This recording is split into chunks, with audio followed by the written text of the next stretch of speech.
সবাই কেমন আছেন? আজকে আপনাদের সাথে শেয়ার করব কিভাবে আপনারা আপনাদের বিকাশ ওয়ালেটে সিটি ব্যাংকের অ্যাকাউন্ট সেভ করে রাখবেন।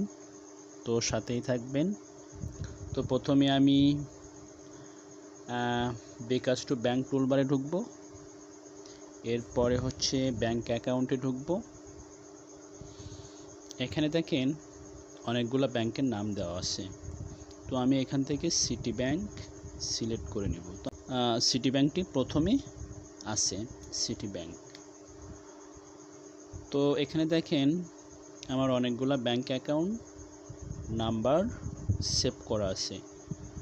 তো আমি আরও একটি নাম্বার এখানে সেভ করে দেখাবো আপনাদের সাথে। তো দেখেন এখানে দেখেন যোগ করুন অপশন দেওয়া আছে। তো আমি যোগে ক্লিক করে নিব। এরপরে হচ্ছে অ্যাকাউন্ট নাম্বার। তো আমি এখানে অ্যাকাউন্ট নাম্বারটা লিখলাম।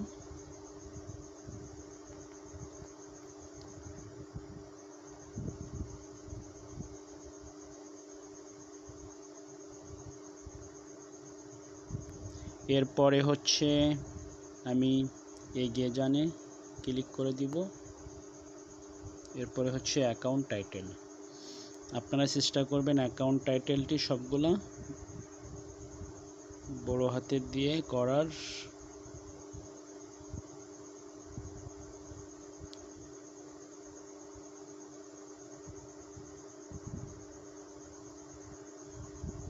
তো অ্যাকাউন্ট টাইটেল দেওয়া হয়ে গেলে এরপরে হচ্ছে পিন নাম্বার দিতে হবে।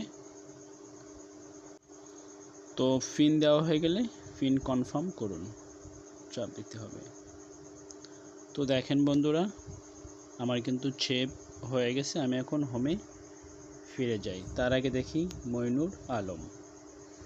এরপর হচ্ছে হোমে ফিরে আসলাম। তো আমি এখন দেখে নিব যে আমার যে ব্যাংকের অ্যাকাউন্ট আমি সেভ করছি সেটি সেভ হয়েছে কিনা। তো বিকাশ টু ব্যাংকে যাব। এরপরে হচ্ছে ব্যাংক অ্যাকাউন্ট,